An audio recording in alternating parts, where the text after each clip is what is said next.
kitabmu disebut Alkitab, Tuhanmu disebut Allah, Rasul, Imam, dan seterusnya. Itu dipakai di agama saudara untuk apa? Untuk menjalankan misi syiar tadi. Islam alhamdulillah malu menggunakan istilah-istilah di luar Islam. Islam alhamdulillah jijik mengatasnamakan Tuhannya agama pagan dengan menggantikan Tuhannya Allah. Alhamdulillah Islam masih tetap pada koridor hak kebenaran. Sedangkan agama saudara, coba Anda lihat. Oke. Sudah tahu? Perkataan Bang Juma memang ada betulnya dan ada juga Masya yang tidak Allah. betul. Ya, yang betulnya aja diambil Bang. Silakan. Halo Bang Juma. Halo Bang, halo. Halo Bang. Mana mukanya Bang? Muka ada di sini Bang, muka. Mana mukanya Bang? Muka ada di sini. Wajah mak saya maksudnya? Ya. Oh, itu ada di profil. Enggak, maksudnya open cam aja Bang. Kenapa emang? Enggak. Gak usah apa aja yang mau ditanya. Gak usah muka-muka apa yang mau ditanyain, Gak usah silakan. basa-basi. Mungkin mau Oke, diskusi Pak Wik ini dari topiknya, Kristen atau Katolik atau Tolong apa? dijelaskan Bang. Iya. Kenapa lu suka bahas-bahas agama orang lain Bang? Gimana? Kenapa lu suka bahas-bahas agama orang lain? Waduh, perasaan tadi saya sudah jawab loh ini Bang. Landasan pijakan kenapa kemudian ada debat agama, karena Kristen itu nyenggol-nyenggol Tuhannya umat Islam. Tuhan yang mana Bang? Saya tanya saudara saya nih. Tuhan yang mana dulu Bang? Iya, Anda bertanya kan? Oke. Umat Islam selama ini menyembah siapa menurut saudara? Nama Tuhannya? Ya menurut saya sih kalian itu penyembah batu. Nah itu, tengoklah kan. Inilah yang menyebabkan kemudian diskusi ini ada. Jadi orang Kristen itu selalu merasa korban. Padahal setiap kali kalian berucap itu pasti menyakitkan hati umat Islam. Anda mengatakan umat Islam menyembah batu, padahal jelas di dalam ibadah kami menyembah kepada Allah. Dan jelas-jelas kata Allah kalian ambil dari Al-Quran untuk membenarkan ketuhanan kalian. Kalian mengambil kata Allah, masuk ke dalam Bible, dinisbahkan kepada Theos yang adalah dewa, kemudian yang punya kata Allah, kalian tuduh menyembah batu. Inilah kejahatan kalian. Inilah sifat penjajah yang diwariskan Belanda kepada kalian. Apa itu? Sifat tunggu dulu Bang. Adu domba, sifat merampas. Gitu loh. Lu aja yang ngaku-ngaku itu, sabar Bang. dulu Bang Wid, tolong beretika Bang. Kalau kita berdiskusi gantian gitu loh. Kalau nanti Bang cuma bilang silakan, jadi baru di ngomong, jangan dipotong. Lanjut betul. Jadi saya jelaskan sama saudara ya. Saya jelaskan kepada saudara. Kalau kita mau melihat dan menuduh, saling menuduh, siapa yang menyembah batu? Anda baca Kolose 2 nomor 9. Tuhannya Kristen di situ tertulis adalah bagian daripada batu zakar. Baca. Seluruh tubuh Yesus kepenuhan keilahian. Biji zakarnya Yesus termasuk enggak?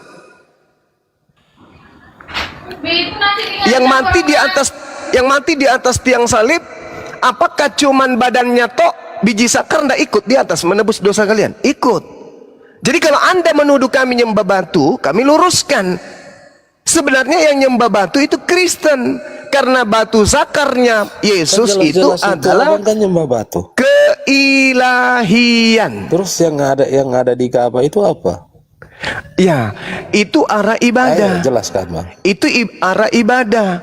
Seluruh nabi-nabi, sabar. Seluruh nabi itu memiliki arah ibadah. Ingat, Matius 26 nomor 39. Yesus sujud menyembah kepada Tuhan. Apa kamu pikir ketika Yesus sujud tidak ada batu di depannya Yesus? Ada. Mau berapa ton batu ketika Yesus sujud? Sujudnya Yesus menghadap ke arah batu. Apakah Yesus menyembah batu?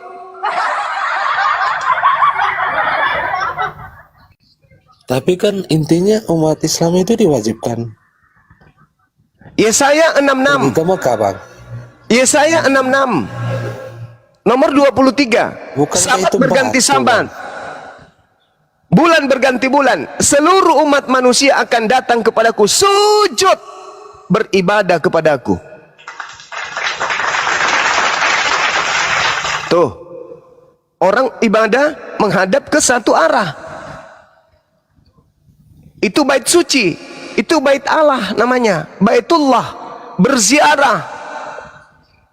Cara ibadah umat Islam itu mengarah kepada satu titik, membuktikan bahwa simbol kami adalah agama tauhid. Sedangkan Kristen di dalam Al-Quran dikatakan apa? Wa minal ladina qalu inna nasara akhazna mitsaqahum fanasu hazzam mimma zukkiru bi fagrayna bainahumul adawa wal ba'da ila yaumil qiyamah. Sampai hari kiamat kalian berselisih. Tentang Yesus kalian berselisih. Oke? Tentang Tuhan kalian berselisih. Tentang kitab kalian berselisih.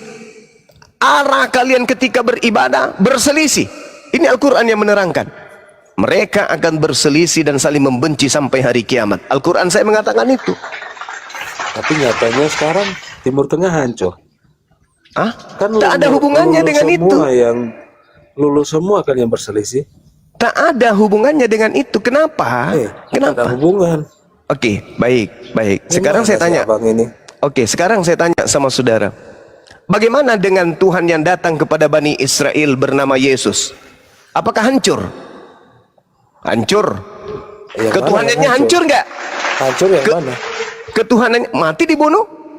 Kenyataan dia hidup sekarang. Mati dibunuh dia. Tuh ini bukan masalah itu. Anda kan meragukan kebenaran Islam. Anda meragukan kebenaran Islam kan? Karena ada peperangan terjadi di mana-mana. Satu, yang membuat pabrik senjata siapa? Nggak tahu, Pak. Oh, nggak tahu. Nggak tahu. Kemudian mereka membuat alat perang, kendaraan perang, pesawat perang, peluru perang, rudal dan seterusnya. Kalau tidak ada perang, laku nggak? Nggak laku. Maka buatlah propaganda supaya terjadi perang. Ya, jadi dipakai umat Muslim lah. Untuk siapa yang mengadu domba? Siapa yang mengadu domba? Cuman masalahnya di sini, Bang. Apa masalahnya? Kan lihat aja itu. Apa tuh? Muslim di Timur Tengah itu hancur. Kenapa Muslim di Timur Tengah? Kenapa Muslim di Timur Tengah? Ya hancur. Hancurnya gimana hancurnya? Itu seperti abang-abang ini. Hancurnya gimana hancurnya? Aduh abang ini. Aduh abang. Nusantara ini 350 tahun hancur, babak belur, porak-poranda. Yang hancurkan siapa? Emang abang semua itu udah ada sebelumnya. Kenapa tahu? Memang abang Suma sudah ada. Abang Suma kan tak ada, maka hal itu tak ada. Kan gitu. tak ada ngapain ngomong, Bang? Kalau tak ada ngapain ngomong, Bang? Aduh. Satu-satunya agama tersadis di muka bumi ini hanya agama Anda. Apa sadisnya? Tuhannya dibunuh. Kontak satpammu itu nggak pantas jadi penceramah, Bang. Daripada Paulus mantan pembunuh jadi rasul. Ayo, sedangkan di Anda mantan anak tukang kayu jadi Tuhan. Masih bagus saya. Mantan cleaning service ke, mantan apa ke, terserah saya. Saya manusia. Ada mantan anak tukang kayu jadi Tuhan. Hati-hati kalau berargumen, Bang.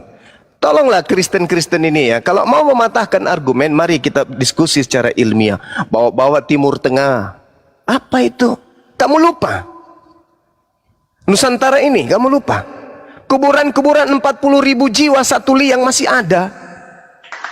Pelakunya siapa? Apa agamanya? Apa nama rumah ibadahnya? Siapa Tuhannya? Apa nama kitabnya? Sama seperti kamu. Jadi jangan cuci tangan. Jangan cuci tangan. Westerling. Agamanya apa? Protestan. Kitabnya. Kitabnya Bible. Tuhannya Yesus. Apa nggak malu? Kamu tunjukkan kuburan 40.000 jiwa pelakunya umat Islam. Ada? Ada? Nggak ada. Jadi kalau Anda menuduh umat Islam menyembah batu, yang ada adalah Kolose 2 nomor 9. Biji sakarnya Yesus, adalah ilahi. Ini bukan saya mau menyakiti Anda, enggak. Saya hanya memberikan pengarahan supaya Anda itu jangan menghujat, jangan menista. Ya, sekeras-kerasnya saya menyampaikan argumentasi, pasti muatannya adalah kebenaran. Apakah Yesus Tuhan? Menurut Kristen Tuhan. Apanya yang Tuhan? Matanya, hidungnya, giginya? Oh tidak, ternyata. Abang itu penghujat. Ya, yang saya hujat mana? Banyak lah. Tunjukkan. Tunjukkan. Iya. Ya banyak lah. Silakan Sadar saudara. diri aja lah bang. Enggak. Saya tidak Yang merasa saya nonton sebagai banyak. penghujat. Tidak. Sedikit Yang pun. nonton kamu itu banyak loh. Silakan Anda tunjukkan hujatan saya. Jangan Anda mengatakan saya menghujat, sementara Anda tidak mampu menunjukkan hujatan saya. Itu memalukan. Coba tunjukkan. Aduh, abang ini. Coba ya. Anda tadi mengatakan saya penghujat. Kubacakan dalil. Bang, video kamu udah banyak bang. Laporan kamu udah banyak. Silakan Tinggal Anda dipanggil lapor aja, Bang. sampai ke Serius. mana? Ke Firdaus. Silakan Anda Iya, lapor Bang. sampai ke Firdaus. Serius. Ini Anda tinggal dipanggil lapor aja, Bang. sampai ke mana? Bagusnya. Supaya Anda puas. Anda datang ke sini mengatakan Islam menyembah Anda batu. itu Kubacakan. membodohi umat Dengar. saja sendiri sih bang. Dengar saudara, dengar. Cara pemikiran Kisah abang para itu kayak rasul. siapa? Dengar. Kisah para wartawan bab 4 nomor 11. Kasihan. Yesus adalah batu. Ini dalil kitabmu. Yesus adalah batu yang dibuang oleh tukang-tukang bangunan. Masa sih? Batu pondasi apa? Ini dalil. Fondasinya udah diambil itu. Itu Ini yang dalil. kalian puja-puja itu. Ini dalil. Di mana Iya. dikatakan bahwa Allah adalah batu? Di mana? Yang kalian sebut itu apa? Yang kami sembah adalah Allah, Tuhannya Yesus. Kalau yang di Ka'bah itu apa? Di Ka'bah itu Baitullah. Apa artinya? Bait Allah. Itu rumah Allah. Segitu doang. Ya, memang kayak begitu. Mau ngapain? Mau bikin Terus kenapa elektron di disembah? dalam? Mau bikin dandutan apa? Kenapa disembah bang? Siapa yang menyembah? Terus lu ngapain Apa? lu ke sana? Siarah. Oh, siara. Oh iya. Kau coba lihat orang-orang Kristen yang berduit yang ke Yerusalem bersiara di goa. Katanya kuburannya Yesus. Berarti mereka menyembah kuburan gitu. Ya nggak semua lah. Tapi ini kan umat Islam ini diwajibkan. Lah, itu adalah ibadah. Bersiara. Ibadah gimana? Lo ibadah gimana? Sekarang Jadi aku mau menurut tanya, saudara, apa fungsi jadi batu menurut itu? saudara, Sekarang kalau aku Anda mau pergi tanya, batu yang ada di kalau menurut saudara, kalau Anda pergi ke kuburan, Anda menyembah kuburan, di situ ada batu nisan. Itu menyembah batu nisan gitu maksudnya. fungsi batu itu apa? Fungsi batu, apa fungsi batu? Sebagai tonggak penjuru. Yesus Yang ada di disebut sebagai Ka'bah batu itu- penjuru. Batunya fungsinya apa sih? Fungsi batu itu sebagai satu titik arah sujud. Apa itu batu surga? Ya, Oh, tahu dari mana? itu adalah ajaran agama saya. Ya, Kenapa? kasihan lu bang. Nggak Kok kasihan? Cuman takutnya batu itu Batu datang dari surga turun ke bumi jadi batu. Ada Takutnya Tuhan batu itu dari batu turun koala, dari Bang. surga jadi Takutnya mayat. sih, Bang. Gimana ini? Hei, batu jatuh dari surga tetap batu. Ada daging jatuh dari surga jadi mayat. Gimana dong? iya, kalau di surga mana daging, Bang? Jangan menghujat saudaraku, jangan menghujat. Ku kasih kamu dalil. Menghujat itu apa? Kisah para Rasul Dalil 4 video nomor Anda, Bang. 11. Kisah para Rasul nomor 4 nomor Abang ini 11. tinggal tunggu panggilan aja. Serius? Panggilan apa? Semua orang nunggu panggilan. Panggilan apa? Udah Tunggu lapor sana, panggilan lapor. Lapor sana. Panggilan Lapor, mau di mana apa? kamu lapor? Lu kayak Saya kata dipanggil. itu, tinggal Oh, dipanggil. dari pihak polisi, Serius? silakan. Saya dipanggil, saya datang dan hadirkan saksi Kenapa ahli lu kalian. lari? Kita lari. Saya lu di sini. kemana-mana aja ini. Saya di Apa sih Makassar. Pak Wid ini nggak nyambung ini Pak Wid ini? Oh, di Saya bukan Makassar. Kristen. Saya bukan Oh, Kristen. di Makassar Kami nggak sekarang. kayak murid-murid Saya bukan. Yesus. Iya, saya di Makassar. Oh, Saya di Akbar. Makassar sekarang. Hukum aja, Kenapa? Bang. Cobalah Kenapa? buat. Kami nggak kayak murid-murid Yesus kalau nggak rame pengadilan tuh. Tengoklah. Bukan ke sini. Gak usah kau bahas-bahas Semua ini bukan itu. panutan. Tidak usah kau bahas-bahas oke. itu. Saya Masih tinggal banyak tunggu Ustaz panggilan. ulama Setelah hadis ada yang panggilan, bagus, hadirkan ceramahnya saksi bukan ahli seperti dari dia, itu agama penghujat. kamu. Kita berdiskusi, kita berdebat di Rumah pengadilan. ini penghujat. Selesai. Lihat aja narasinya semua. Apa? Kamu menuduh umat Islam yang Iya. berbatu, kau nggak sadar? Kamu itu penista. Ya, Datang kamu aja mengatakan aku sini, kami menyembah aku batu ngomong. itu bukan penista. Kan aku cuma bertanya doang tadi, Bang. Mana ada kau bertanya? Tadi. Iya, tapi kamu menguatkan kemudian jawaban saya, menyanggah jawaban saya. Makanya, Bang. Makanya, Bang, Koreksi Makanya? dulu. koreksi dulu. Yesus itu punya batu. Sama lu, Bang. Itu kamu sadar. Kamu Kamu sadar, Bu. jelas, terlihat. Itu kamu Sampai sadar. sekarang aja lu. Itu kamu sadar. Hanya orang gila yang mengatakan Yesus tidak punya batu. Iya, cuman orang gila juga yang mau pinjam. Lihat Ya aja. faktanya kamu menyembah batu. Itu lihat aja orang rela mati. Lah, kamu menyembah naik- batu. Buktinya kamu menyembah naik batu. haji. Dalilnya Kisah Para Rasul 4 Aduh, nomor kasihan lu, 11. Bang. Yesus Ilmu adalah agama lu, batu yang dibuang oleh Kalau berenang tukang-tukang bangunan. Berenang itu di lautan, Bang. Jangan di danau. Nah, ini Yesus adalah batu. Iya, itu apa? Siapa? Apa? Iya, kami ibadah kepada Allah menghadap ke batu Hajar Aswad. Puas. Puas, Bang. Puas. Memang betul kalian ini buta. Puas kan? Kami beribadah kepada Allah menghadap ke Kalian Hajar ini semua Aswad. buta huruf, ya kan? Nah, kalau buta huruf, Andalah orangnya. Sekarang saya tanya, Yesus itu manusia atau Tuhan? Kasihan lu, Bang. Yesus itu manusia atau Tuhan? Dia itu pencipta. Inilah yang buta huruf hakiki. Dia itu Tuhan. Manusia Yesus dibilang pencipta. Iya. Dia itu Dia itu manusia. Hei, siapa yang menciptakan jari-jarinya Yesus? Jawab. Kasihan lu, Bang. Lu bahas Yesus, agama ajaran kamu juga menyembah Yesus. Itu Isa Al-Masih. Isa Al-Masih. Isa Al-Masih. Oh.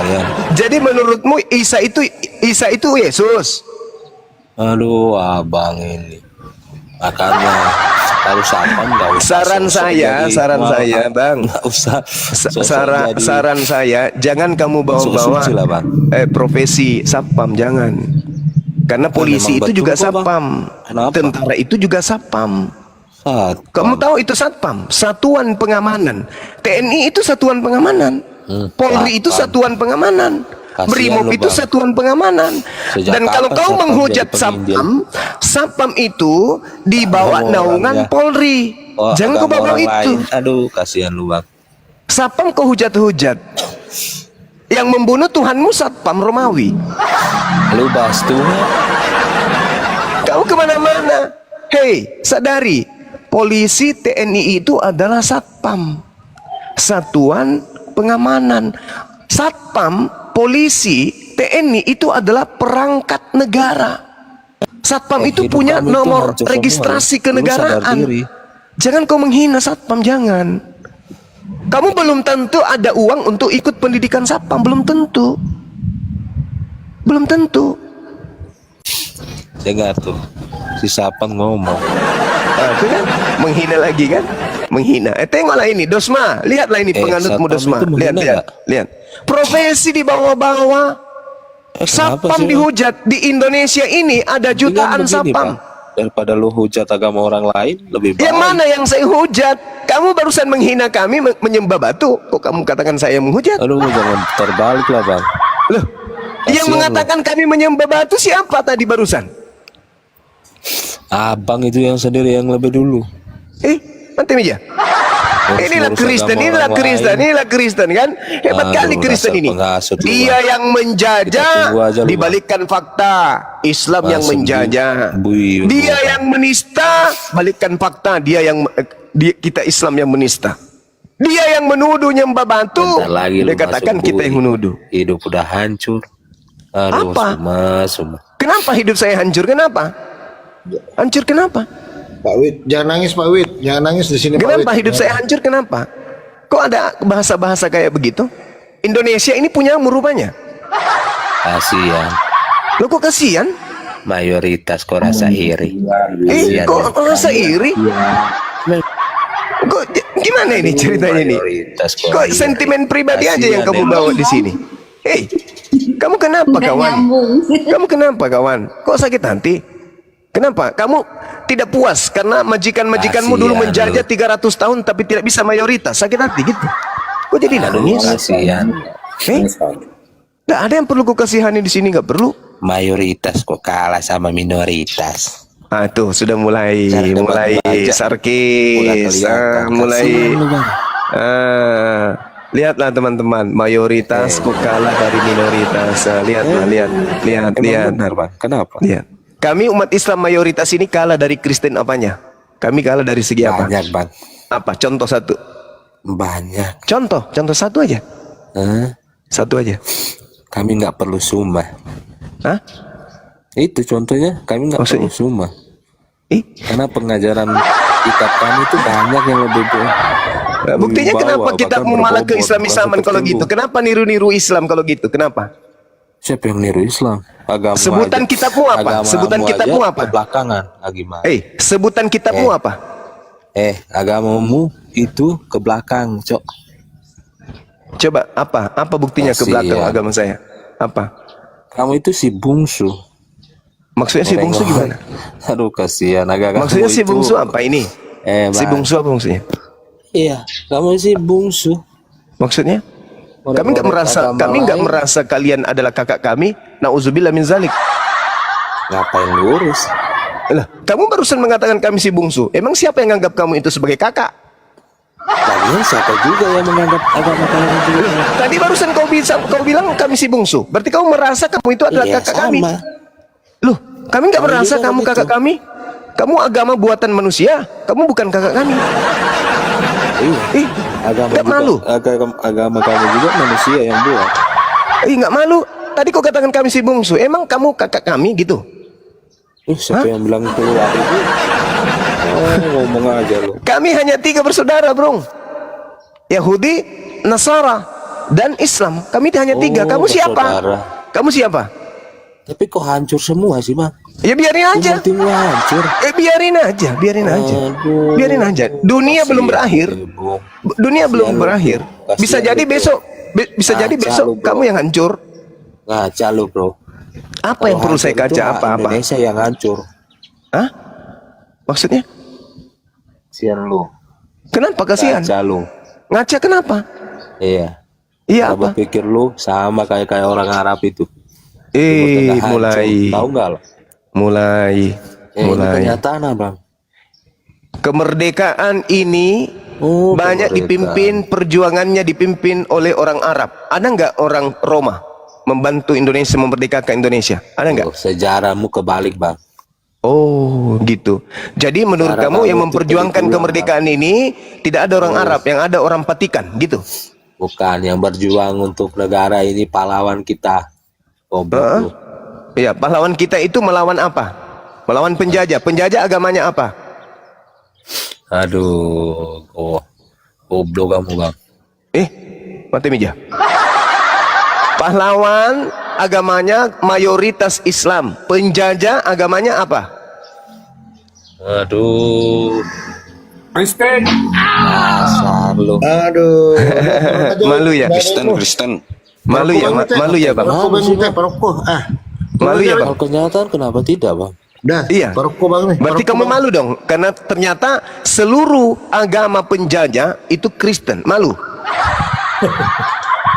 Paroko Bang Jolo. Oke, kita sapa dulu Rengku RR 4775. Selamat siang, Muslim Kristen. Malu kan?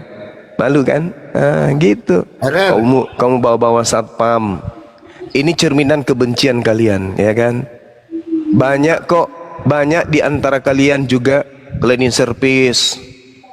Ya, banyak yang office boy. Staf saya nih, mohon maaf nih, staf saya cleaning service, office boy, sapam, banyak kok yang Kristen. Tapi saya nggak pernah membawa ya profesi mereka. Kenapa?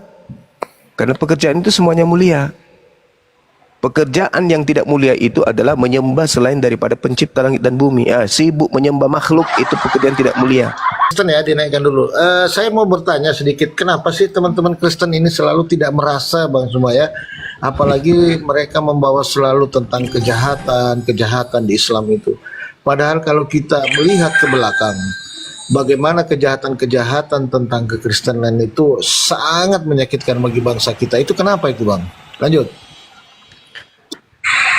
Ya, itu tadi. Jadi cara kerja iblis itu adalah membungkus kejahatan menjadi kebaikan, memutarbalikkan keadaan. Ya, cerita yang kita dengar, kisah yang kita dengarkan melalui Al-Quran dan juga melalui kitabnya orang Yahudi, bagaimana Nabi Adam kemudian disesatkan oleh iblis dengan cara kerja. Iblis memutarbalikkan fakta kebenaran. Jadi ada unsur kamuflase di sana. Yang tadinya dilarang dianggap sebagai perintah. Dilarang oleh Tuhan dianggap perintah oleh mereka. Yang diperintahkan oleh Tuhan dianggap larangan oleh mereka. Coba kita telusuk lagi. Teman-teman yang belajar apologet ini, yang berapologet, yang belajar kemudian dua agama, perbandingan dua agama. Coba, Islam lahir penuh dengan perintah-perintah pencipta langit dan bumi. Sampai-sampai Islam itu dikenal tidur, sampai dia tertidur lagi, syarat dengan perintah-perintah Tuhannya. Dan Islam disebut Islam karena damai sejahtera. Mereka pelaku Islam disebut Muslim. Orang yang berserah diri kepada aturan, tuntunan, ketetapan, ketentuan Tuhan. Disebut kalamullah. Kalam, ketetapan Allah. Itu Islam. Kalamullah. Islam tidak membantah perintah. Di dalam Al-Quran diajarkan perintah salat, salat. Dalam Al-Quran diperintahkan puasa, puasa. Diperintahkan haji, haji. Diperintahkan apapun, Islam. Sami'ana wa ta'ana. Mendengarkan dan mentaati. Itu Islam. Tidak pernah membantah Tuhannya. Nah, coba bandingkan mereka. Bandingkan. Coba. Mohon maaf nih. Kalau kita lihat dari prosesi ibadahnya, ada nggak perintahnya? Tunjukkan dalilnya. Misalnya mereka ibadah hari Sunday, hari matahari. Ada nggak perintah ibadah Sunday, hari matahari? Di dalam Bible tak ada. Mereka lakukan. Jadi ada kekuatan, yang satunya lurus, yang satunya membalikkan keadaan. Ya ayyuhalladzina amanu idza nudiya lis-sholati min yaumil jum'ah. Umat Islam berbondong-bondong hari Jumat salat Jumat. Ada perintah Tuhan dalam kitabnya saudara kita Yahudi, kuduskanlah hari Sabat. Keluaran 31 nomor 13-14. Bahkan ada perintahnya bunuh orang yang tidak menguduskan hari Sabtu. Yang menenteng kitab itu hari ini menjalankan atau justru tidak? Kan lucu, umat Islam ada perintah dalam Al-Quran. Wahai orang-orang yang beriman, apabila diseru kamu untuk melaksanakan sholat pada hari Jumat, maka dirikanlah. Setelahnya bertaburanlah ke penjuru bumi untuk mencari nafkah. Dijalankan, dijalankan. Mereka ada perintah, mereka tenteng buku itu, tapi tidak mereka jalankan. Malah menjalankan sesuatu yang tak ada perintahnya. Nah, inilah yang dikatakan dalam kitab Daniel 7 nomor 25. Apabila sang pembinasa keji itu datang, maka dia akan menentang hukum-hukum sang yang maha tinggi. Saya kasih contoh satu ya teman-teman. Satu aja sebelum saya alihkan, saya serahkan kepada yang lain.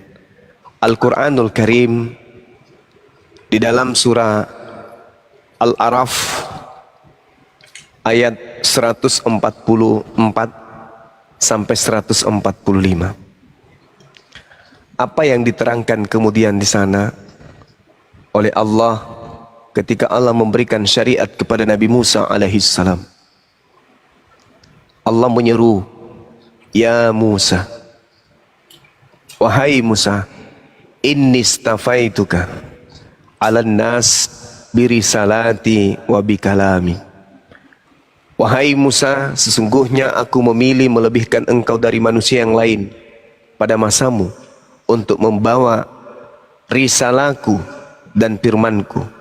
Sebab itulah berpegang teguhlah kepada apa yang aku berikan kepadamu, dan hendaklah engkau termasuk orang-orang yang bersyukur. Wa katabna lahu fil alwah, dan telah kami tuliskan kepada Musa di loh batu, di loh Taurat, segala sesuatu sebagai pelajaran dan penjelasan untuk segala hal. Penjelasan segala sesuatu untuk segala hal. Untuk apa? Untuk kebaikan, untuk kebenaran, untuk keselamatan. Jadi Nabi Musa diminta oleh Allah untuk menerima firman risalah dan apa yang menjadi firman Tuhan, untuk kemudian Nabi Musa tetapkan sebagai aturan main kepada kaumnya, kepada umatnya. Nabi Musa menjalankan itu. Tapi sekelompok manusia zalim justru mengatakan hukum Tuhan yang membuat Nabi Musa dan kaumnya ini hidup selama-lamanya di hadapan Tuhan adalah sebuah sampah dan tinja. Umat Islam menghargai kedudukan hukum Taurat yang datang kepada Bani Israel. Ditorehkan dalam Al-Quran. Wa katabna lahu fil alwah min kulli syai' mau'idatan wa tafsila li kulli syai' fakhuzha biquwwah wa'mur qaumaka ya'khuzu bi ahsaniha sa'urikul daral fasiqin. Al-Quran mengetahui itu. Al-Quran kemudian mengimani itu. Umat Islam mengimani itu. Tetapi ada sekelompok manusia yang datang sebelum Islam datang, yang mengatakan hukum Tuhan yang datang kepada Bani Israel itu adalah tinja, skubalon dalam bahasa Yunani. Apa artinya? Sampah.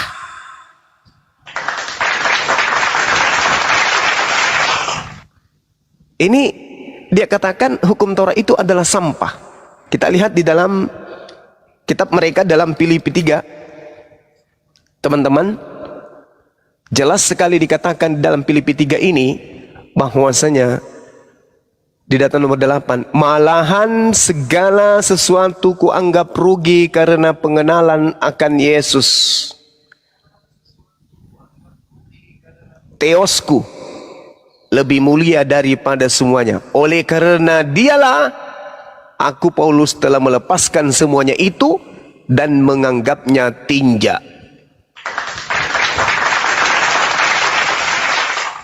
Dalil. Menurut Paulus, tadinya hukum Taurat itu ada sesuatu yang baik, tapi ketika kemudian Yesus Kristus itu datang menjadi penebus dosa, Taurat yang tadinya baik seketika dianggap sebagai sampah. Dari sanalah cerminan agama yang kita lihat, kamuflase, memperlihatkan karakteristik yang menyamai kemudian mayoritas penduduk di mana agama ini mau diajarkan. 1 Korintus 9 nomor 20-21, kepada orang Yahudi aku ngaku Yahudi supaya aku bisa memenangkan banyak orang Yahudi. Kepada orang Yunani demikian juga adanya. Kepada orang yang taat kepada hukum Taurat, aku seperti taat kepada hukum Taurat, meskipun aku sendiri tidak taat kepada Taurat, supaya aku bisa memenangkan banyak orang yang hidup di bawah hukum Taurat. Ini cara-cara apa ini? Kepada orang Makassar saya mengaku orang Makassar. Kepada orang Bugis saya mengaku orang Bugis. Kepada orang Batak saya ngaku Batak. Pada orang Madura saya ngaku Madura. Kepada orang Bali saya ngaku Bali. Mana yang betul orang ini? Orang yang seperti ini apa namanya? Munapri. Ini orang munapri yang kayak begini. Mana yang betul? Kau itu orang Jawa, orang Sunda, orang Madura, orang Bali, atau orang gila?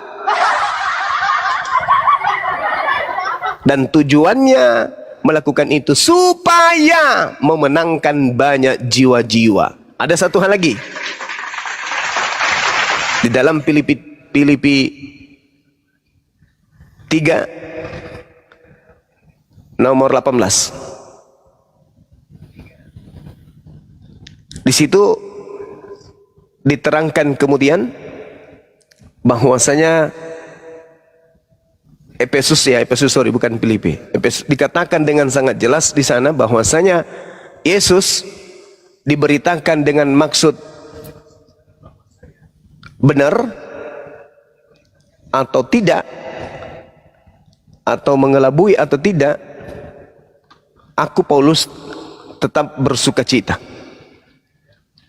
Nah ini teman-teman, kalau yang tadi dikatakan bahwasanya di Filipi 1 nomor 18 dikatakan, tetapi tidak mengapa sebagaimanapun juga Yesus diberitakan baik dengan maksud palsu.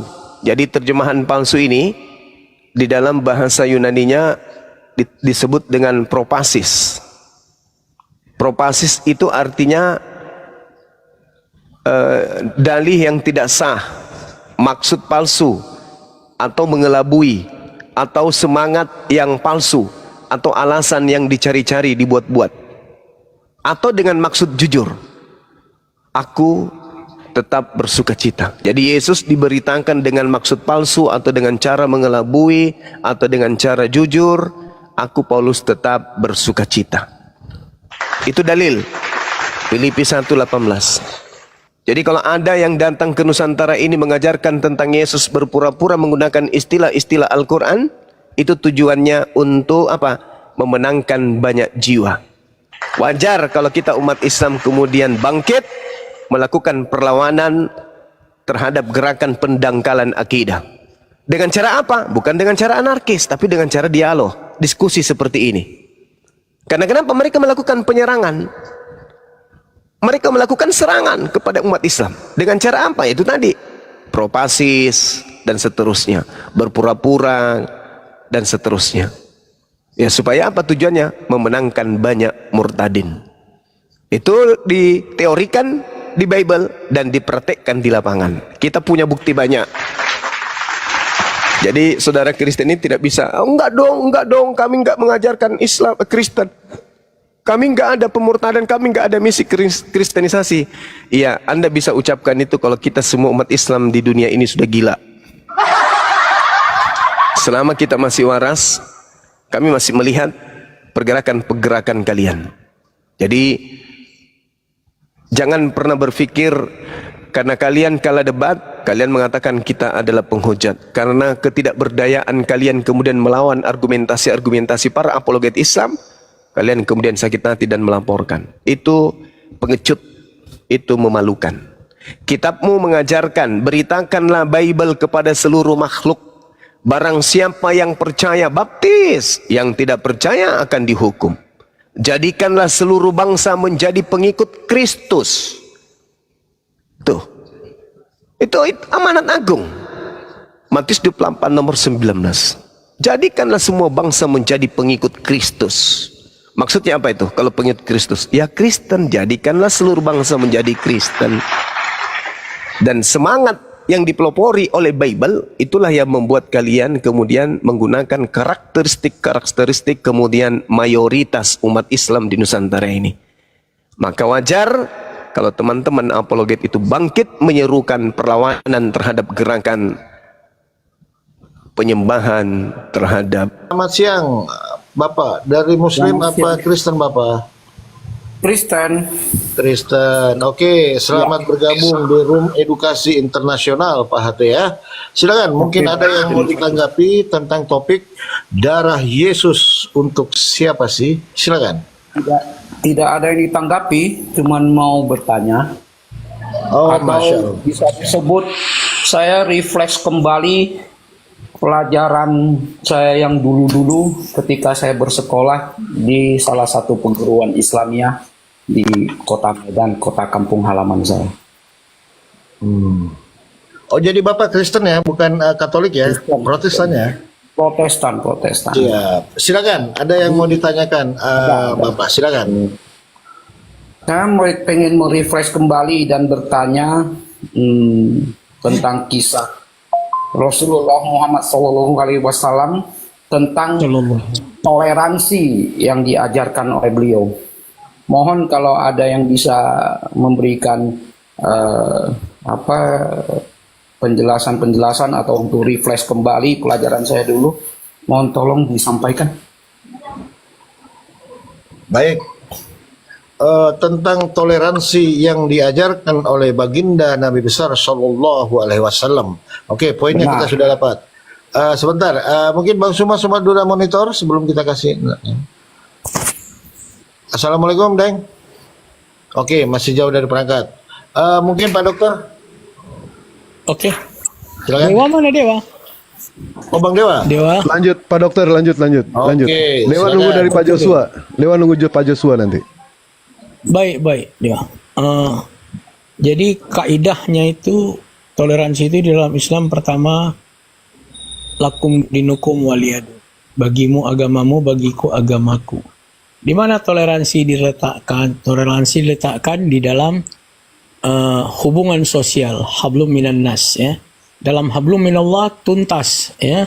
Tidak ada toleransi sama sekali. Tapi di dalam hubungan sosial harus ada toleransi. Bahkan di dalam kaidah Islam ada penetapan, andai kata di satu negeri itu begitu sejahteranya sehingga tidak ada zakat yang bisa diterima oleh orang Islam karena mereka tidak ada yang fakir dan miskin, ya, maka boleh dikirim ke negeri lain, Islam lain yang punya orang miskin. Kalau nggak punya, berarti orang yang non Muslim pun boleh menerimanya, ya, di dalam ijtihad beberapa ulama mujtahid, ya, kalau akan, karena zaman itu akan sampai. Nah, yang kedua, di mana toleransi lainnya, ya, toleransi lainnya ketika itu mereka hidup berdampingan di Madinah, justru bisa membuat piagam Madinah, yang mana piagam itu sendiri dilanggar oleh pihak Yahudi ketika itu, ya, dan pelanggaran itulah yang mengakibatkan munculnya perang-perang, penaklukan Khaybar, benteng Khaybar dan sebagainya, ya. Ketika penyerangan terhadap Yahudi Bani Kainuka, karena Yahudi Bani Kainuka itu menjebak seorang perempuan Islam dengan mengikat kain burkanya ke satu tenda, lalu ketika perempuan itu bangkit maka terbukalah auratnya, ya. Setelah terbuka aurat itu, salah seorang laki-laki Islam marah besar melihat Yahudi Bani Kainuka itu ditebasnya pakai pedang. Lalu karena di situ pasarnya pasar Yahudi, kenapa saya katakan ini, cerita ini untuk menunjukkan bahwa di situ ada pasar Yahudi dan orang Islam berjualan. Sebaliknya di pasar Islam juga orang Yahudi bisa berjualan, sebagaimana di negeri-negeri kita saat ini. Dan ketika diserang balik oleh pemuda Islam itu tadi, faktanya kalah karena banyak orang Yahudinya di pasar itu, dia dibunuh. Maka berita itu sampai ke Rasulullah. Rasulullah lagi siap sholat zuhur, mau makan siang, tidak jadi makan siang, langsung naik ke kuda, langsung melakukan serangan. Nah begini, ya. Jadi intinya peperangan itu kadang-kadang dipicu oleh pelanggaran yang dilakukan oleh orang-orang Yahudi sendiri ketika mereka memperhinakan kehormatan. Di dalam Islam perempuan itu adalah aurat. Aurat juga berarti penghormatan. Iya, nah, artinya penghormatan juga, ya. Jadi ketika aurat itu terbuka, artinya kehormatan itu terbuka juga. Nah, kira-kira yang bisa saya sampaikan pertama itu, ya. Yang lainnya silakan kalau mau dibahas lagi supaya ada pintu masuk yang jelas, silakan Anda bicara lebih spesifik. Oke, Pak Hati, poinnya dari penjelasan Pak Muhammad, di dalam Islam akidah tidak ada toleransi, tetapi kalau soal bermasyarakat, berhubungan dengan sesama manusia, Islam harus mengedepankan toleransi. Silakan. Oke, baik, dapat poinnya. Berarti untuk hablum minallahnya adalah berdasarkan iman yang tidak ada toleransi, ya. Kalau untuk hablum minannasnya itu masih banyak sekali ajaran-ajaran Rasulullah Muhammad SAW yang mencerminkan toleransi antar umat beragama ataupun antar golongan, begitu, ya. Benar saudaraku. Oke, baik, Benar, terima kasih. Anda dulu kuliah di mana? Di Al-Wasliyah, di UISU atau di mana? Jadi kalau dipertanyakan itu saya dari salah satu universitas Islam di kota kelahiran saya di Medan. Nah, kalau untuk yang saya dari juga. ya dari dari sekolah TK bahkan ya taman kanak-kanak sampai tamat SMA saya di salah satu sekolah perguruan Islamiyah. Jadi mohon maaf saudara-saudaraku yang muslim di sini, karena yang saya pelajari di sekolah-sekolah dulu adalah Islam yang rahmatan lil alamin. Jadi Sampai belakangan ini saya melihat, wah, di TikTok ini kok orang Kristen menghujat Islam, orang Islamnya kok menghujat Kristen. Jadi itu sangat mengenaskan sekali saudaraku. Makanya saya kepengen gitu merefresh kembali apa yang saya pelajari dulu tentang Islam rahmatan lil alamin itu. Walaupun saya bukan meyakini agama Islam. Itu sangat indah menurut saya. Itu saja yang saya pertanyakan. Kemudian saya pengen mereflashback kembali ketika Rasulullah Muhammad SAW hijrah ke Yastrib awal-awalnya itu. Nah, di situ saya lupa ingat ya. Di situ saya pelajari begini, bahwa ketika Islam kecil minoritas, dia jadi jadi perekat. Ketika dia kecil, dia minoritas, itu di Yastrib ya, saya kalau lupa ingat saya kisah itu. Iya. Nah, itu Yastrib, itu Madinah sekarang kan. Ketika Islam itu kecil, dia minoritas, dia jadi perekat, dia jadi perangkul dari suku-suku dan kepercayaan-kepercayaan yang ada di Yastrib itu, supaya tidak ada silang sengketa, karena banyak sekali pada masa itu menurut kisahnya silang sengketa yang mengakibatkan pembunuhan bahkan perang begitu.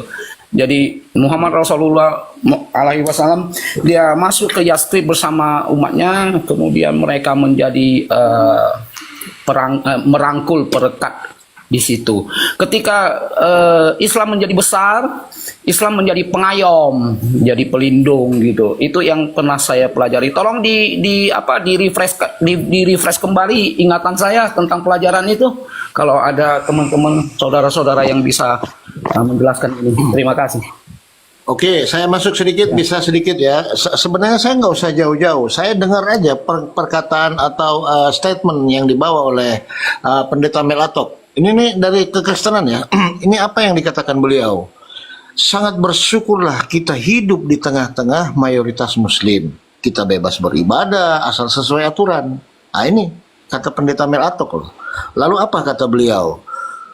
Kita di mana ada kantong-kantong karesteng, di situ ada kantong-kantong maksiat. Makanya Islam adalah benteng atau perisai daripada perbuatan maksiat itu. Itu saya maknai kata pendeta. Ini pendeta loh Pak Hati. Nah, bagaimana Islam itu sangat toleran. Ketika ada saudara seimannya, Bang. Ini ingat ya. Ada ketika saudara seimannya itu injak-injak kitab orang loh, Bang. Diinjak-injak, lalu simbol-simbol mereka mempermainkan. Nah, sebagai orang yang kami panuti ya, yaitu Bang Zuma itu ngomel minta ampun Bang, sampai dimaki-maki. Padahal ini kan kitab Kristen loh.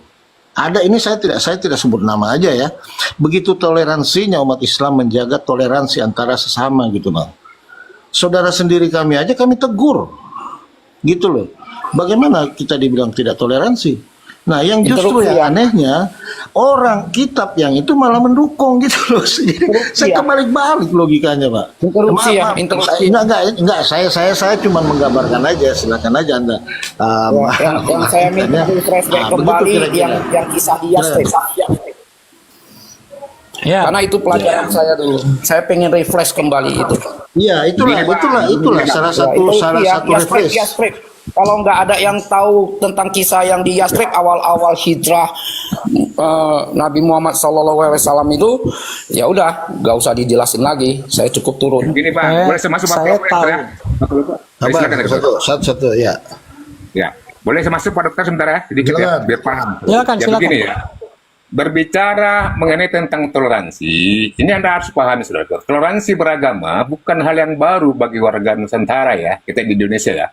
Itu sikap saling menghormati dan menghargai perbedaan, bahkan sudah dicontohkan sejak zaman Nabi dan wali-wali terdahulu, iya kan? Nah, kita harus saling menghormati, menghargai mereka dalam hal kemanusiaan, tetap menjaga citra Islam dalam hal kemanusiaan. Itu berbuat baik dengan sesama muslim maupun non-muslim.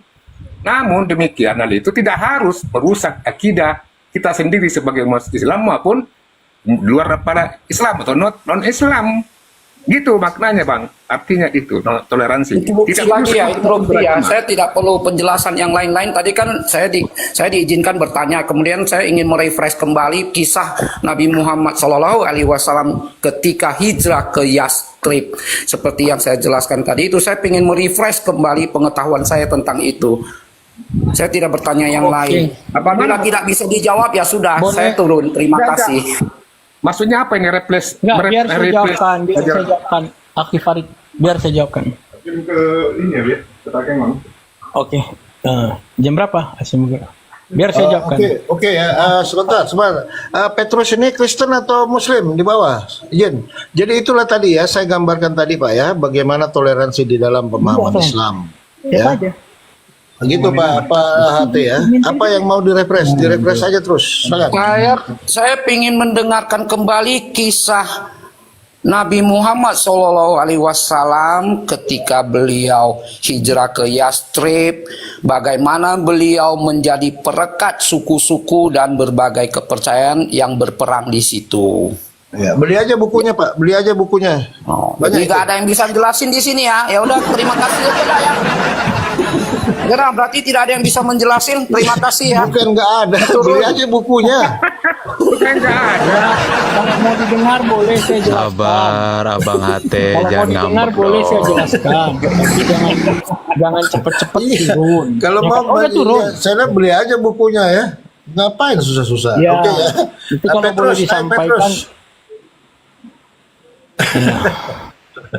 Saya daripada repot udah beli aja bukunya, baca sono ya kan. Daripada Iya, kita iya. repot. Nggak mahal kok. Mau dikisahkan riwayat Nabi Muhammad, waduh 20 tahun nggak habis. Dia mau dengar kisah dari Baiat Selamat siang buat Ustaz Zuma dan teman-teman. Selamat Ya, siang saya dari- saudaraku Petrus. saya dari Katolik, mana? Dari Katolik. Saya dari Katolik. Silakan saudaraku yang baik hati, tidak sombong dan suka menabung. Silakan. Itu saya mau tanya Pak, untuk di Muslim itu darah itu haram ya Pak? Darah? Oh iya Darah lah. manusia. Nggak boleh lah. Tidak boleh ya? Nggak boleh. Bisa gedein layar saya nggak Pak? Biar saya Maksudnya digimanain dulu Bang Palopo darah itu. Kalau Bisa dimakan gede. ya haram. bisa gedein layar saya nggak Pak? Saya mau bawa data sebentar. Mungkin bisa dijelasin sama Bang Zuma. Oh gitu, darah. Darah siapa Boleh, ini? boleh. Gedein dulu layar saya Pak. Saya hanya mau tanya sih, nanti saya mualaf kalau itu. Kalau kita jawab sesuai dengan data. Nggak perlu Pak, nggak perlu mualaf Pak, nggak perlu, nggak perlu mualaf ya. Iya nanti Nggak saya usah. mualaf. Nggak usah. Iya nggak usah mualaf. Nggak usah, Kami nggak nggak butuh usah, Pak. Nggak usah mualaf, nggak usah. Nggak apa-apa Bang Dewas ya. Jadi kita edukasi Nggak, darah kalau apa Bapak yang mau dimaksud. dijelaskan, Jangan-jangan dijelasin darah aja, muda. jangan karena itu jadi Kalau mualaf. darah muda Kami halal bagi orang-orang muda. Darah muda halal. Silakan.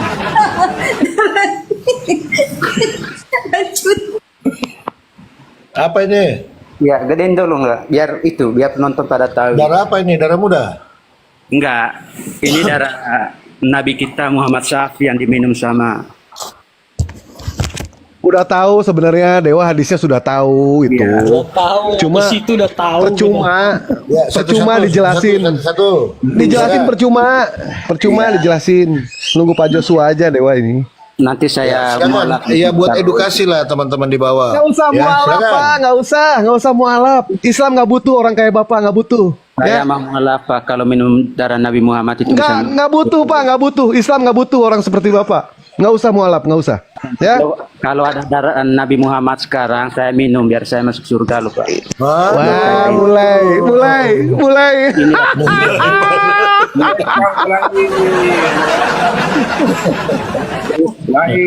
Kalau ada darah Yesus sekarang juga saya minum, Pak. Ya. Kalau ada darah Yesus sekarang saya minum. Enggak, saya membawa. Najis. Nggak perlu. Ini Abang Dewa gerah-gerah.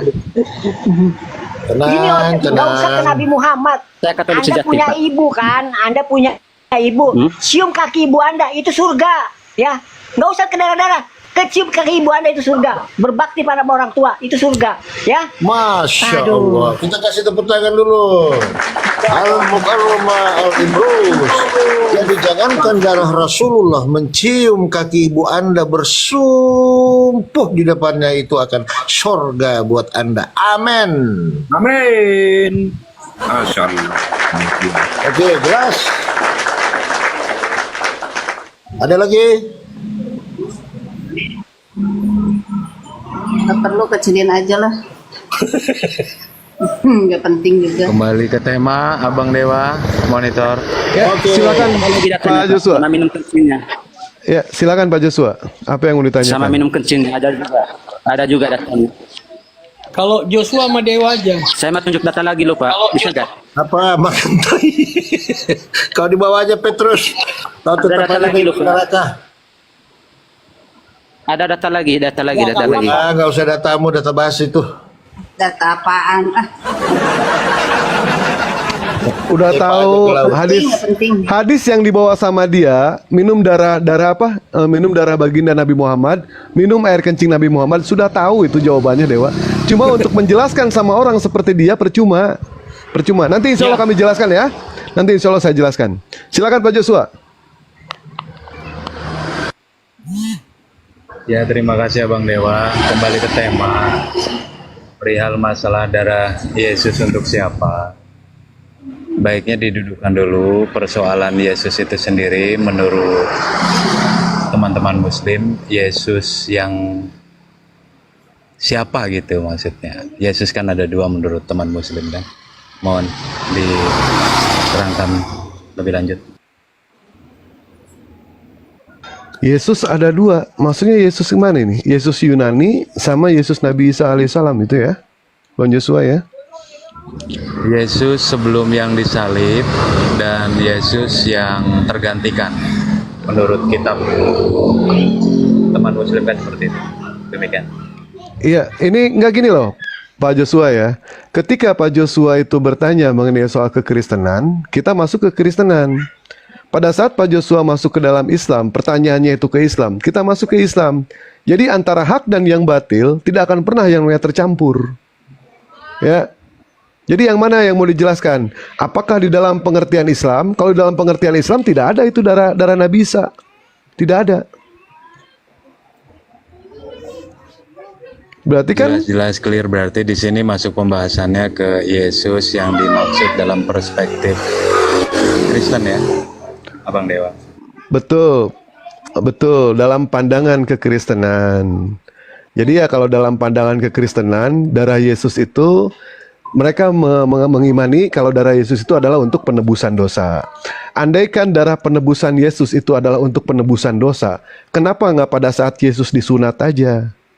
Yesus disunat keluar darah itu. Yang konon katanya jawaban. Mereka mengatakan katanya kalau darah sunat itu ternyata sedikit, darahnya harus banyak. Harus tertumpah ke tanah, harus banyak. Ya intinya yang namanya darah tetap aja darah. Jadi penebusan dosa itu ajaran hoak. Tidak diajarkan sama sekali sama Yesus. Yesus menyuruh bertobat. Sebagaimana ayat-ayat di dalam Bible semua pun memerintahkan untuk bertobat. Bukan, tidak ada itu ajaran penebusan. Kita berpikir secara logika deh ya, secara logika, secara akal sehat ya. Allah Subhanahu wa taala mengutus Pak Muhammad, tolong di ini dulu. Allah Subhanahu wa taala mengutus para nabi. 124.000 nabi. Ketika nabi melakukan kesalahan, nabi semua melakukan pertobatan. Nabi Adam alaihissalam kesalahannya satu, Pak Joshua. Dia memakan buah huldi sampai akhirnya Allah turunkan di kaki bukit Himalaya, sementara Bunda Siti Hawa Allah turunkan di Jeddah, dan iblis Allah turunkan di Basroh. 400 tahun Nabi Adam bertobat, tobatnya tidak Allah terima. Bayangkan, seorang nabi melakukan kesalahan cuma 1 kali, 400 tahun tobatnya tidak Allah terima. Tetapi ketika Nabi Adam menginjakkan kakinya di tanah Taif dengan mengucapkan bihaqi Muhammad, aku meminta ampun kepadamu ya Allah. Ketika Nabi Adam alaihissalam dengan mengucapkan nama Muhammad, disitulah Allah menerima taubat Nabi Adam alaihissalam. Sampai Allah bertanya kepada Nabi Adam, ya Adam, dari mana kamu bisa tahu nama Muhammad padahal manusianya belum aku ciptakan? Nabi Adam mengatakan kepada Allah, ya Allah, ketika engkau meniupkan ruh ke dalam tubuhku, aku sempat melihat ke arsimu.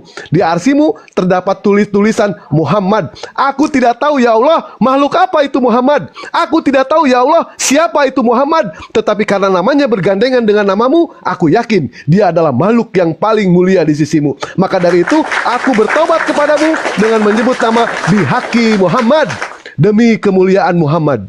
Disitulah Nabi Adam alaihissalam tobatnya diterima oleh Allah Subhanahu wa taala.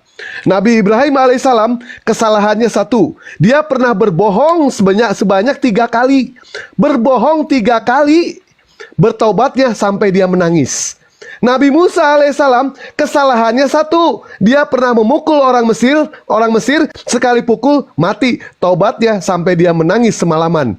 Tiba-tiba datang Bani Paulus, datang penumpang gelap yang konon katanya dosanya sudah ditebus. Ajaran siapa ini? Sudah ditebus. Coba pikir secara logika. Para nabi melakukan kesalahan, nabi melakukan pertobatan. Nabi yang mengangkat langsung Allah Subhanahu wa taala. Tiba-tiba siapa yang ngangkat ini Oten? RT bukan, RW bukan. Tiba-tiba dosanya sudah ditebus. Silakan masuk ke surga. Apa ini? Ajaran apa? Begitu Pak Joshua ya. Jadi tidak ada penebusan di dalam Islam. Tidak ada. Di Islam itu pertobatan yang ada. Begitu. Masya Ya, Allah. Bang Dewa, Jadi terima begitu kasih atas Bang Joshua. Kalau di pemahaman Islam itu reward dia sistemnya. Banyak kita berbuat baik, ya rewardnya banyak. Banyak kita berbuat dosa, ya rewardnya juga dosa gitu. Nah, nanti tinggal ditimbang aja kan. Mungkin begitu ya Bang Dewa ya. Betul. Ya, sama aja ketika Bang Joshua bekerja di perusahaan, rajin pasti dapat reward lebih lah. Tidak mungkin rewardnya itu sama dengan orang yang bekerja biasa-biasa saja. Simple memaknai di dalam Islam itu Bang. Lanjut Bang Joshua. Ya, tapi kan harus daftar dulu. Daftar Dia sebagai dulu. karyawan atau bukan di situ. Betul. Kalau sebagai karyawan, insya Allah dapat gaji. Kalau bukan sebagai karyawan, dia tidak akan dapat apa-apa. Nggak ada nilainya sama sekali. Betul tidak? Nah sekarang kalau misalkan toh mau mendapatkan yang namanya pahala, ya harus bersahadat dulu, daftar dulu jadi Islam, baru bisa ada nilainya. Tapi selama dia tidak mengucapkan 2 kalimat syahadat, sebaik apapun dia, tetap auto neraka jahanam. Tetap dia akan kekal di dalam neraka jahanam. Karena standar Islam bukan kebaikan, tapi standar Islam adalah kebenaran.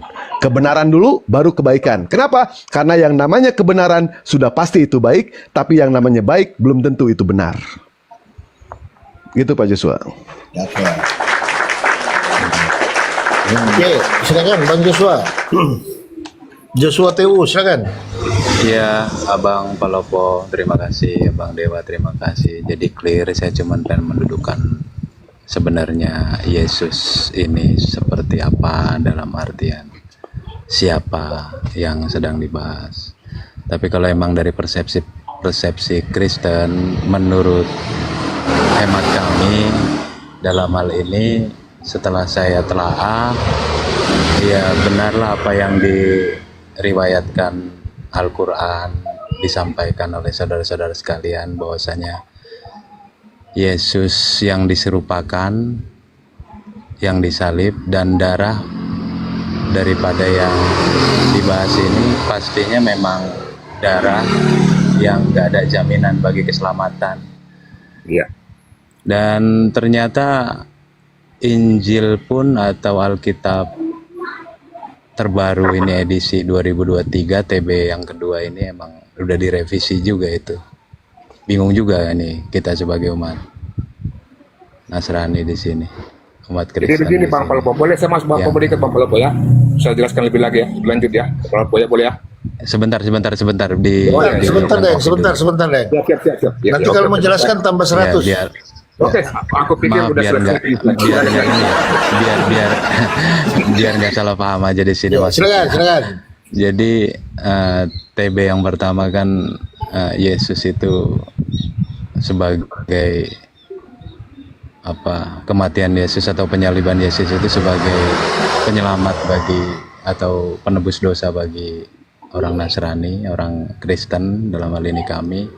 Tapi pada kenyataannya TB yang kedua ini revisi justru sebaliknya gitu. Makanya di sini dilema dan makin kuat keyakinan kami bahwasanya emang Alkitab kami ini udah terkontaminasi lah gitu, jadi murni berangkat dari situlah poinnya keraguan itu makin menguat bagi kami. Terima kasih, lanjut.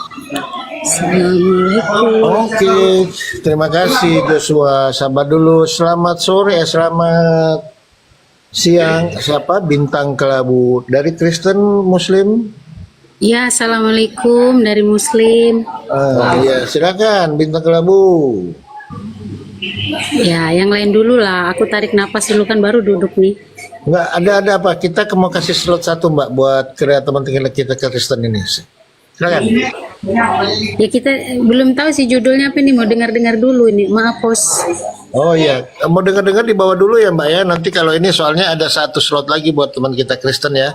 Soalnya narasumber Muslim sudah banyak di atas ya. Silakan, ada yang mau disampaikan? 1 putaran, 2 putaran. Silakan.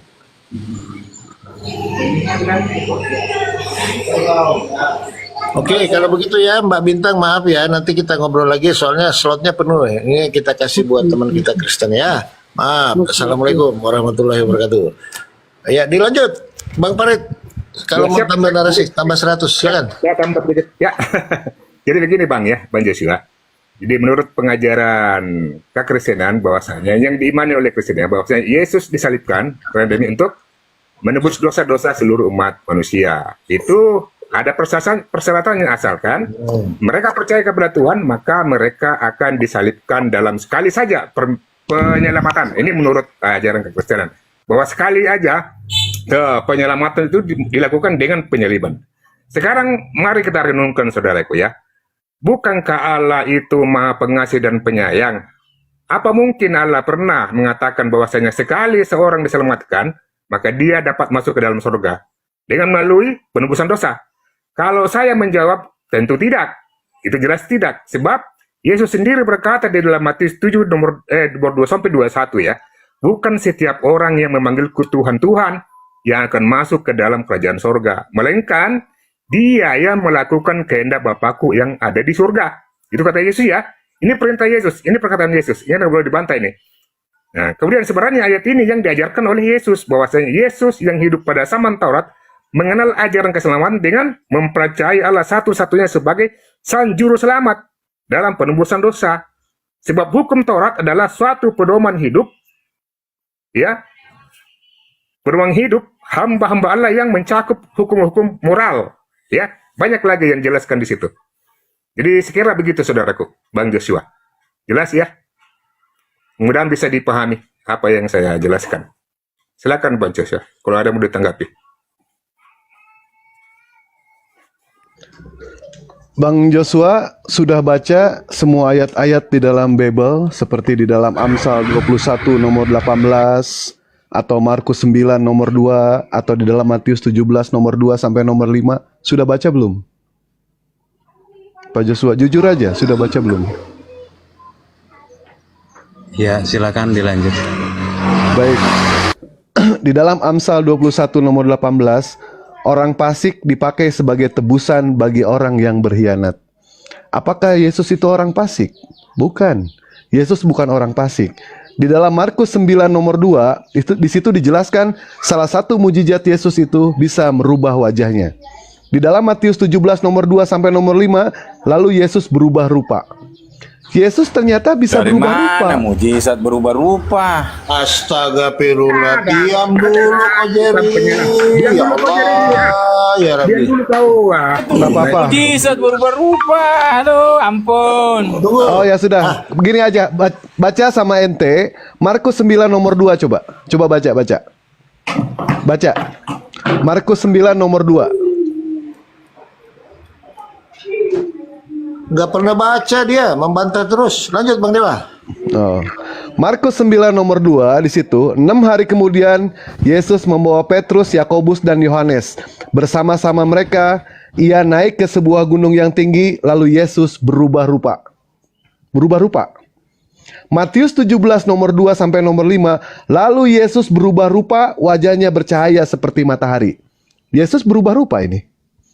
Jadi tidak salah di dalam Al-Quran kalau Allah mengatakan kalau Yesus itu diserupakan dengan orang lain. Ya tidak salah. Karena ayat pendukung di dalam Bible mengatakan seperti itu. Walaupun di dalam Bible ini bukan dikatakan sebagai firman dari Tuhan, tetapi tetap masih ada sisi kebenarannya. Walaupun itu cuma sedikit. Gitu ya, Pak Jerry ya. Pak Jerry silakan baca dulu, pelajari dulu Markus 9 nomor 2 sama Matius 17 nomor 2 sampai nomor 5. Silakan dibaca. Benar nggak mujizat Yesus bisa berubah rupa? Allah Maha Kuasa, Allah Maha Segalanya. Bagi Allah itu kecil kalau untuk merubah Yesus berubah tapi rupa.